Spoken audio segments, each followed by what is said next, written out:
all this and I'm thinking about it, I'm reminded of the passage in Revelation that talks about this church that was doing all these things for God, and the angel of the Lord takes a look at the church and says, you know what? I have this one thing against you. You've lost your first love.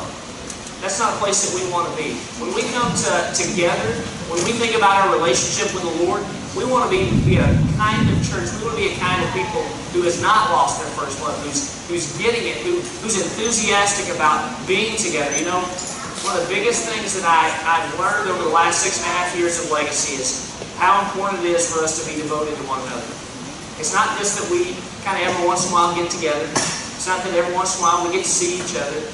It's that we learn this idea of devotion. And devotion is such a hard thing in our culture. Our culture says when things get hard, you have to find another place. Our culture says if things aren't going right, somebody else's fault, not yours. And today we're going to just kind of dig into that a little bit. And one of the things that I walk away from today, and as I'm thinking about tonight, is understanding that, you know, devotion is a big part of what we got to talk about tonight. That we understand that we're going to work through some stuff. And that we're going to find out that being a good neighbor isn't easy. Being a good husband, being a good wife, being a good kid, being a good student, it's not easy, it's messy, it's tough. But we're called to get on the other side. And we're going to be talking about tonight. Before I get in there, though, I want to talk to you guys about the guys' camp out. We had a great time Friday and Saturday this week. Guys, you here? Yeah. Yeah. Okay. We got 2 guys there. That was awesome. You know, one of the things that I'm really trying to understand, I don't know if you guys have noticed this, but the last 2 times Ren has been up here, he's been busting my chops. I don't know what I did to him. All I can tell you is I had an opportunity to stick a rattlesnake into his tent this past Saturday morning as he was sleeping late. And I didn't. And so, I mean, I just think that as we think about tolerance and grace that we learned last week, that's a great example of tolerance and grace, right, man? Thank you. All right. Thank you. I'll bust you later. That's okay. All right. So, but man, I had a great time with the guys camp out. We caught some fish. Some guys caught fish this big, and some guys caught fish this big. And it was great.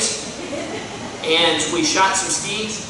And man, we ate well. We ate so much. There's 20 of us, and we ate enough for 35, and we still have enough for 35 left over. But Brian Moshe did a great job cooking it. Ladies, you've done your time to let your guys go, and so now we're going to make sure that you guys get to go to the ladies' retreat, and so we're super excited about that. Okay, so ladies, April 30th and May 1st, you guys have a great time to learn more about what it means to serve this Lord Creator that we serve. All right, will you guys pray with me and we'll continue? Lord, today is yours, and Lord, rain, weather, it's not stopping us from worshiping you tonight. Lord, it's not going to stop us from hearing your truth or putting your truth into practice. Lord, we're super excited about how you're working, how you're moving, how you're shaking in this world. Lord, we long to join you with what you're doing. Lord, help us to understand that we can't stand idly by and watch the world just go past us. Lord, help us to join you in an amazing work, Lord, to do something that's above and beyond ourselves. Lord, we can't do it on our own. Lord, I pray that as we continue in this series of Love Where You Live, that we're doing this with 350 other churches. Lord, I pray that we'll begin the process of changing our hearts, our homes, and our neighborhoods. Lord, thank you for your blessings. In Jesus' name, amen.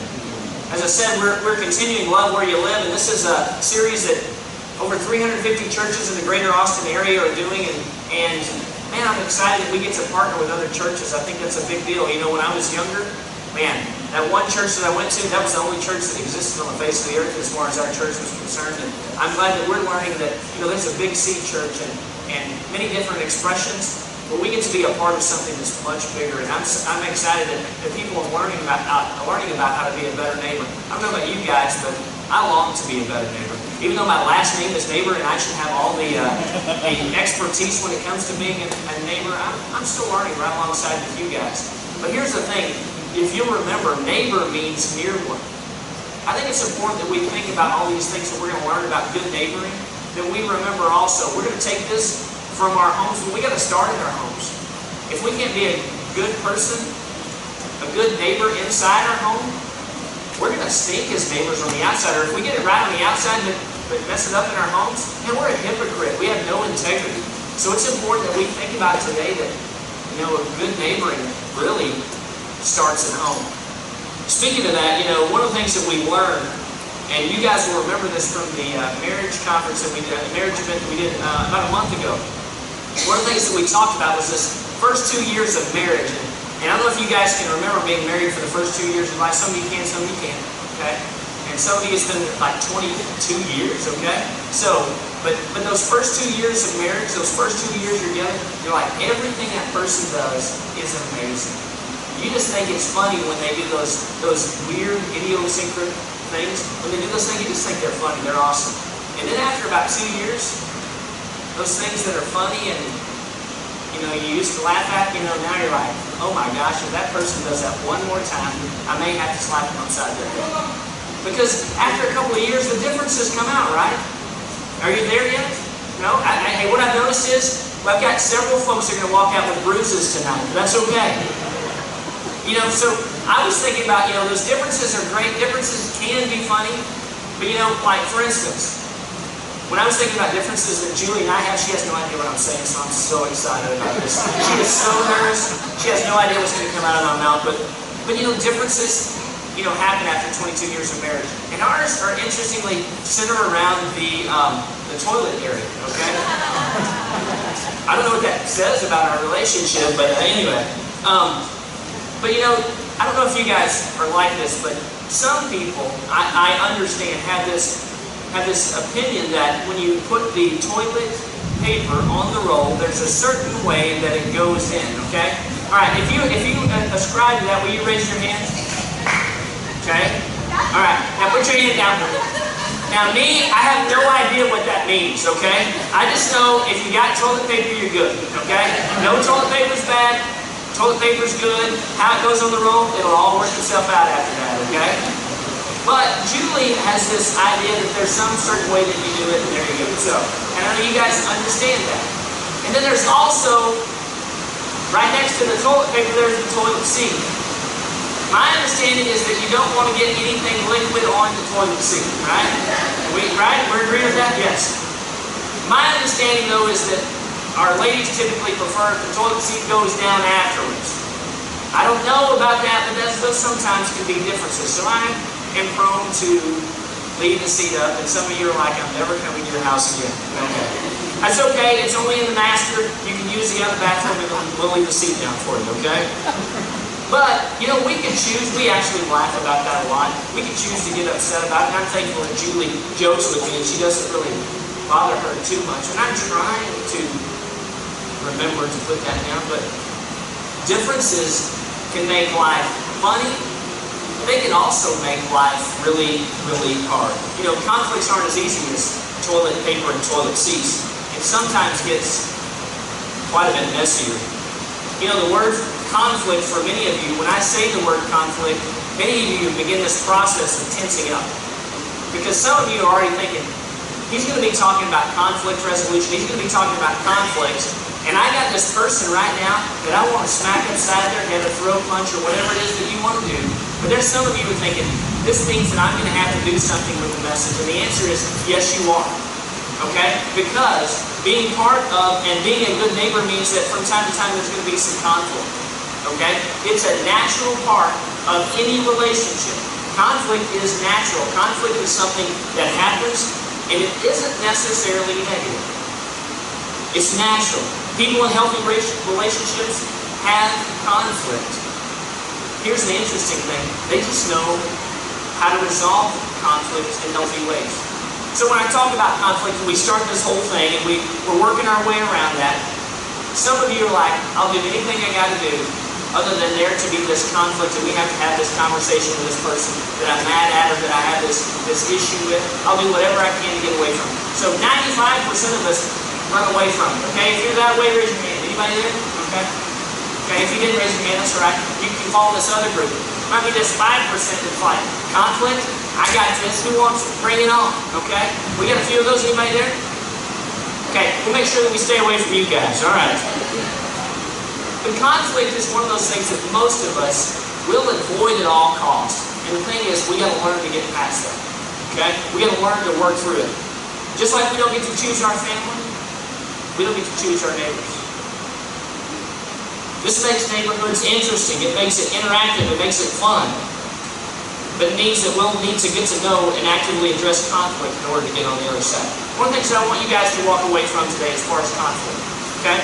When I think about conflict, I think about all the different things that make up my life, and I think about all the conflicts that I've had over all my life, 44 years really. And what happens, may have to hit me up a little bit, John. I'm as loud as I can go. What happens with conflict is I always go back to this time thinking, some of the times conflict didn't go well.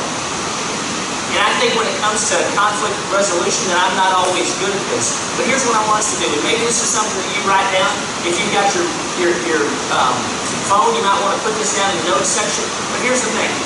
One of the things that we've got to learn and we've got to model in the church and in the home is that no matter what happens with conflict, we always get on the other side. We always are going to get on the other side. No matter if we're mad at each other, if we're spitting nails, we're always going to learn to get on the other side. And it's important that we model that so that when our neighbors see it, they understand, hey, these folks are going to get on the other side. The Bible has a lot of wisdom for conflict resolution, and we're going to take a look at that here in just a second. So if you have your Bibles, let's turn to Romans chapter 12 and see where Paul fleshes out how the gospel message should change the way that we act toward one another. So Romans chapter 12, verses 16 through 18. Live in harmony with one another. Do not be proud, but be willing to associate with people in low position. Don't be conceited. Do not repay anyone evil for evil. Be careful to do what is right in the eyes of everyone. And if it's possible, as far as it depends on you, live at peace with everyone. So the first thing that we get from the Apostle Paul is he's given us some ideas, some ways to take a look at conflict and to deal with it well. The first point that I would get to is be committed to working toward peace and harmony. Be committed to working toward peace and harmony. One of the things that I can tell you about the situation that I find myself in from time to time, it's been this way as an assistant principal. It's also as a part of a big family. My mom's side of the family is rather large, and there are all kinds of weird dynamics that make up my mom's family, and I'm afraid you're going to see this in the video, so I'm going to be in trouble, but that's okay. But what happens is when they all get together, my job, and it's been this way for 20 some odd years, maybe longer than that, even as a teen, my job has always been to be the peacemaker. Sometimes I'd like to be the person that was causing chaos, but my job has always been to be the peacemaker. Here's the thing. When you carry Jesus with you, you bring the Prince of Peace with you. So regardless of whatever situation you find yourself, whether you're talking to somebody in your home, whether you're talking to somebody in church, whether you're talking to a neighbor, if you've got Jesus with you, if Jesus is inside you, if He's in your heart, you bring the Prince of Peace with you. So your job, you are called to be a peacemaker. You are called to reach out and to bring peace. So you've got to be committed to working towards that. Verse 16 tells us to live in harmony. That means that there are no squeaky notes here. To live in harmony. Paul repeats it by saying, how about this? You picked it up, but I want you to hear it again. If it's possible, as far as it depends on you, live at peace with everyone. Ouch. Wow. Hard. Start that. That's not easy. Live at peace with everybody. Okay? I know some of you guys, especially if you're passive aggressive, somebody's mad at you, you're like, yes, they can deal with it. Let them deal with it. I don't think that's what the scripture is saying here, is it? It's saying, if you know somebody has something against you, you got to go work it out. You can't leave it there. It's your job to live in peace with everybody. To me, it doesn't sound like this is real easy. But it requires us, and here's the thing, can't do it on our own.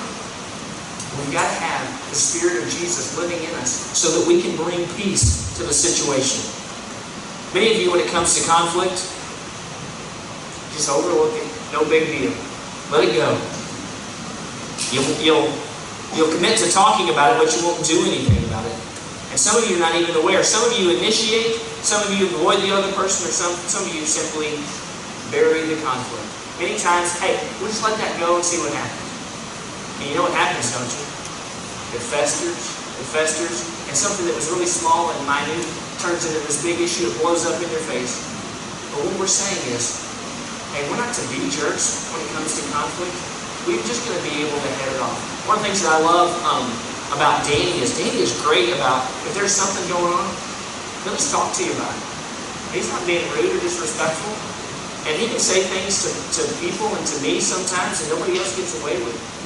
But he's just very blunt. You know, I told you guys last week that I had this parent, and I'm going to be excited when this parent shows up at this church because I've done such a good job of taking care of him. I'm not there yet, okay? And sometimes I'm still wanting to throat punch the guy, okay?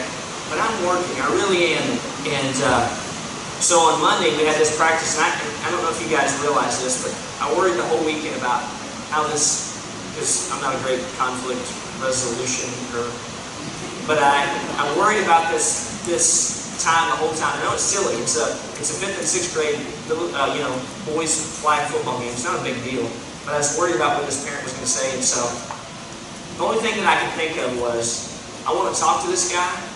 I want to talk to him right away, and I want to make sure that he knows that I heard what he said. Not in a rude way, not in a disrespectful way. So I just went up to him and I said, hey, tell me your name again. And I couldn't remember his name. And I said, hey, I know that we talked after the game, and I know that my body language tensed up pretty good because I was upset. And I just said, you know, I heard what you said. I heard that you said that the defense wasn't doing a good job. I'm the defensive coach, and I just wanted you to know that I agree with you. And we'll try to address that, and I just want you to remember that my number one goal with your kid is to have fun. And so I think it went well. I'm trying this thing out. But here's the thing, all I knew I could do is I could bring peace with me. And so I brought Jesus with me. So the first thing I do is be committed to working toward peace and harmony.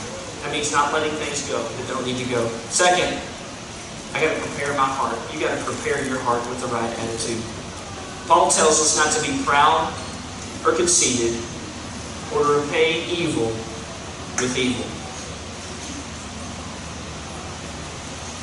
One of the best fathers I know, one of the best counselors I know who deals with fathers and sons and fathers and daughters is a guy by the name of Marshall Wiles. Some of you have had the opportunity to sit under his teaching. I love what he says, but one of my favorite quotes that he's ever said was simply this. One of the best characteristics for dads is humility. I believe one of the best characteristics for human beings is humility. Here's what I notice about me. When God humbles me, the world is a kinder, gentler place. My world is a kinder, gentler place. Isn't that interesting? But humility is an important thing. You know, instead of heightening conflict by responding in a biting way, we should come at it with an attitude of humility. We ought to be willing to take the humble road, to be patient, to be graceful, to add to what we learned last week, to be tolerant and graceful. We've got to have that ability to have humility. Humility means that we seek to love our neighbor and put them ahead of ourselves. One of the best scriptures, one of the most practical scriptures that we can take away from a night like tonight is found in James 1:19. You guys have heard it many times. And what's interesting is at the guys' camp out, somebody brought this verse up, and I heard somebody else bring it up the day before that, and then tonight we're having an opportunity to talk about it. So I know it's something that we've got to kind of break down, but you guys have heard it before, James 1:19. If you don't have this one memorized, memorize it. If you don't have it written down, write it down.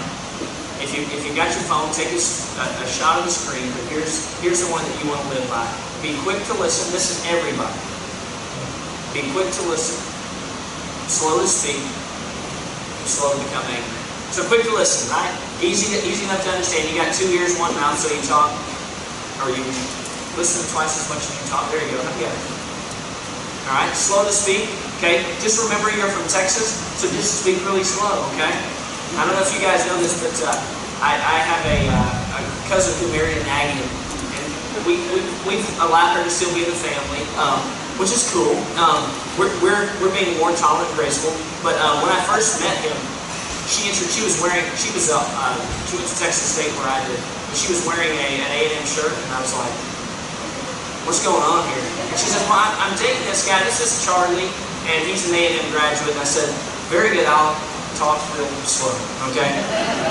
So just remember that when it comes to how you work with folks, how you live with people, how you neighbor, be quick to listen, be slow to speak, and slow to become angry. Remember when I told you that after the game, the parent came up to me and was telling me that I didn't do a good job on the defense? You know what my response was? Every single muscle in my body tensed up. And if you would have seen it, if I could have taken a picture, I didn't see it. I know what it did. I know I didn't, you know, these jaws right here, they tighten up real tight right here.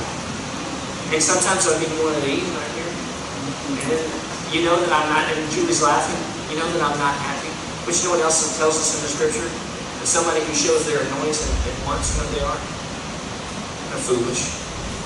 So we have to be able to control not only our speech, we also have to be able to control our body language. The next thing happens when you're in conflict resolution. This is a good listening skill.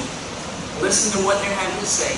Hear what they have to say, and then after a while say, what I think I'm hearing you say is this. It's a great skill. Okay, we don't find it anywhere in the scripture, but that follows up with what we see in James 1:19. Hear from them. Try to diffuse by what you hear them saying in the conflict. And remember, just because you repeat it doesn't necessarily mean that you agree with it, but you're trying to hear their perspective. And it's important that as you're doing that, that you respect them, because remember, all of us are God's creatures. You know, I don't know what this says about me or my life, but for 15 years I was in the school business. I was, for 8 or 9 years, I was a teacher and coach. And I don't know if you know much about coaches, but from time to time they get second guessed, okay? That happens. I don't know if you picked up on that. You may have actually been on the second guessing side. And then what was crazy is for 5 or 6 years I was an assistant principal, okay? Here's what I'll tell you about being an assistant principal, okay? If we look at, the only direct correlation that I can make is I look in the scriptures and I'm reading about tax collectors. You remember how much tax collectors are hated? That's what an assistant principal's life is like. Everybody hates the assistant principal because they're in charge of discipline. But for all those years, my job really was to be in conflict resolution. And so, I don't know about you, but if you're in that job for that long, you know, you start having some PTSD symptoms, nothing like some of our other guys, but you know, I can walk into Huddle Middle School and I'll get hives. But after a while though, you have to experiment and see if different things work. And so I was there one day, and I had a parent I knew was going to meet me at 8 o'clock in the morning, and I knew that the parent was not happy. And when I mean not happy, I mean really not happy with me.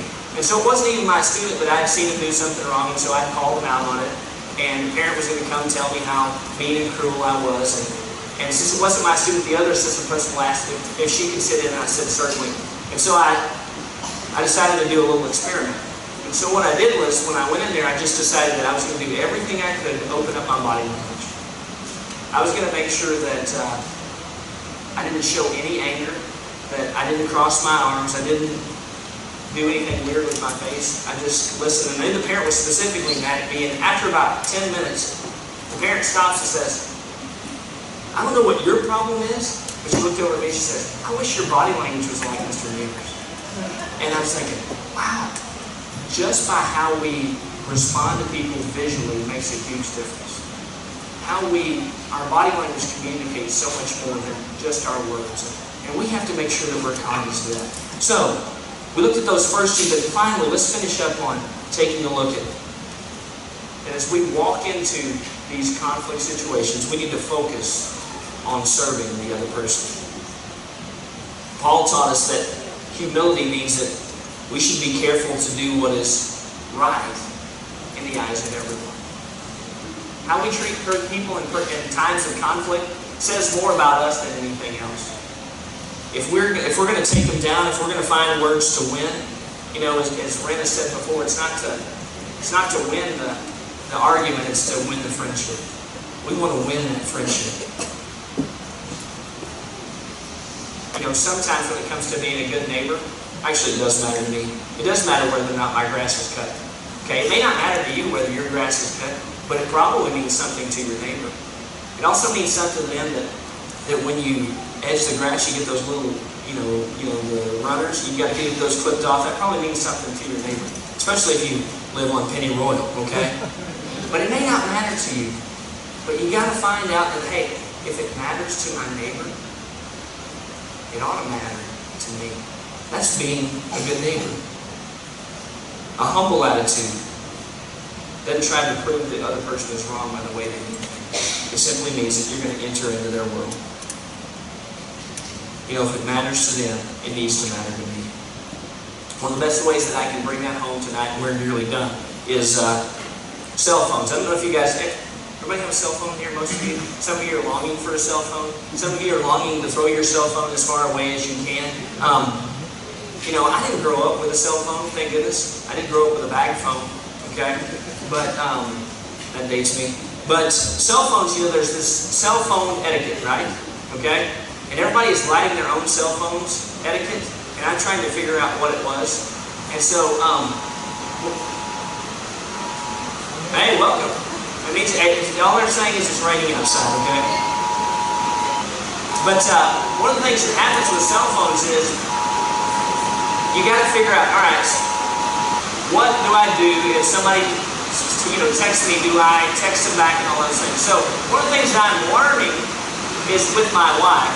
If she texts me, no matter what happens, whether or not I know or understand, she's expecting a response.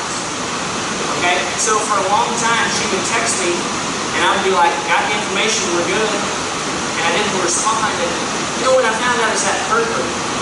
And I wasn't trying to hurt her. I just really didn't understand that, I was supposed to text her back. And so one of the things that I'm trying to do now, it's not that I'm getting the last word in, but I want to make sure that when she looks at her text from me, that I have the last word in, okay? Because it's important to her. And one of the ways that I can say, I know that it matters to her. I'm going to do what it takes. What we've got to learn, guys, is if we're at home, or we're at work, or we're outside with our neighbors, we've got to learn to put ourselves in the second seat. And let the people around us move in the first seat. And the only way we do that is if we allow the peace of Jesus, if we allow Jesus to do that for us. And I hope that today that you'll work on that. And you'll agree to step into that. You see, conflict, when it's avoided, turns in from a simple disagreement to something leading, a much bigger problem leading to anger. But when you commit to helping your part to resolve the conflict, your relationships and neighborhoods grow stronger. We have a powerful opportunity today to be better neighbors and to restore relationships and to create even more loving communities. Will you pray with me? Lord, I long to be a part of a group who outdo each other by making sure that we put others first. Lord, for me, what that means is I leave an old way of life. I leave those old ways behind and I stretch out and I take hold of your new way of life. Lord, not to keep one foot in the old and one foot in the new, but move straight towards you. Lord, I want to be a humble neighbor. Lord, I want to be a neighbor who serves other neighbors. I want to be a father and a kid in such a way that I honor the people that I'm around. Lord, I'm convinced of this today. I can't do it on my own. I can't live in harmony with everybody on my own. I need your help. I need you to save me once again, Lord, from my sin and from myself and my shame. Lord, I pray today that as we're here, that even now you would show us where we've messed up, but Lord, give us the strength and the future in such a way that we can resolve those things have been tough for us. Lord, we need your help. In Jesus' name, amen.